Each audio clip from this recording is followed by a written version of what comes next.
Today I'm going to teach you guys how you can create this quick flashing graphic on cars or walls for music video effects. Let's go.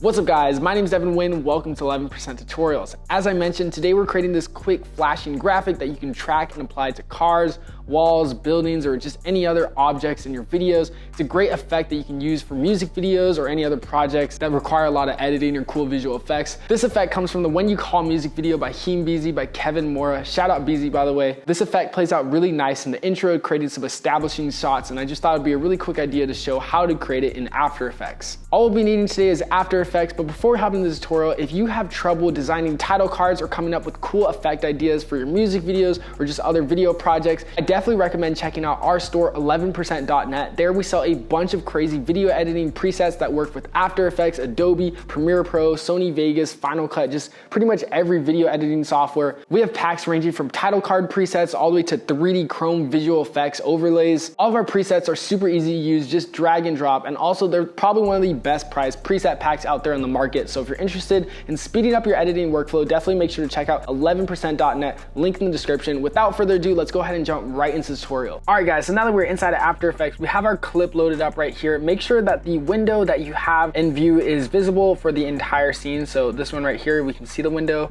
We're gonna go to the very beginning of our clip. We're going to come over here to the right-hand side and click on Track Camera. One quick important thing to note is make sure that your file is the actual dimension size of the composition settings. So you can go here to your composition and then click composition settings, and you'll be able to see the width and height, and make sure that it's the exact same as the file that you have loaded up, okay? Now that we have it tracked, we're gonna go ahead and click on one of these targets right here so that we can create a null object on this window. So let's make sure we get one that is pretty accurate. And now once we find a target that looks like it is pretty solidly locked on, we're just gonna go ahead and right click that target and create a solid and camera.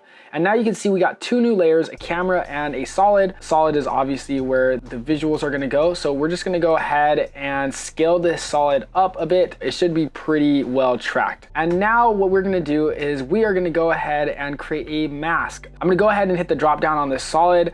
I'm gonna go to transform, and I'm just going to decrease the opacity a bit to like 80% so I can see through it.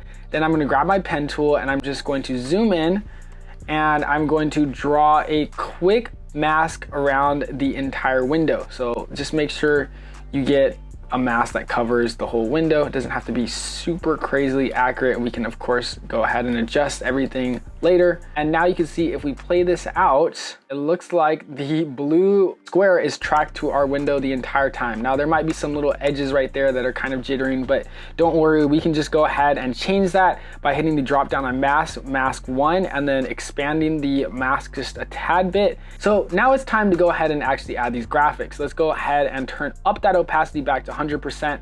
And we are going to right click this mask little box, and we are going to pre-compose it.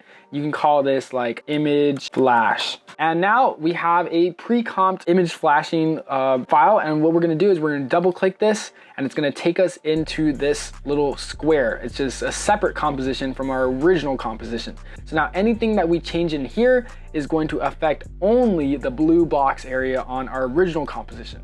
So what I'm gonna do is I'm gonna go to my project, I'm gonna drag in some files that I have loaded up. I'm just gonna go ahead and scale up all these images so that they fit, create a nice little pattern so that they flash every 7 frames right there. So 7 frames, every 7 frames we're gonna have the image change. Boom, there we go. Now we have a nice flashing image graphic that we can just rotate. So once we created our nice flashing staircase pattern, I'm just gonna select all of these, hit Command-Shift-D to split the layers, and delete the rest. And then what I'm just gonna do is I'm going to select all of these again, hit Command-C to copy them, and Command-V to paste them. Hold Shift and just drag this so that the staircase repeats. And you can do that for as many times as you need. Let's do it one more time, and boom, that should be enough. So now I'm gonna go back to my original composition, and you can see the images now flash between all the different pictures. Now it's our job just to go ahead and rearrange and line up all these images so that they're actually in frame of the car. So I'm just gonna go ahead and readjust some of these. And boom, once we finished all of our images, you can see we have a nice finalized effect. And one last thing I always like to do to just wrap it up, I like to go to my effects and presets and search for a glow effect. apply that to our image flash, and then I'm just going to go ahead and boost that radius a tad bit. So the radius is gonna be like around 82, and that way we have this nice glowing effect and it looks just a tad bit more realistic. The better the tracking, the better the finished result. Anyways, here is the final result.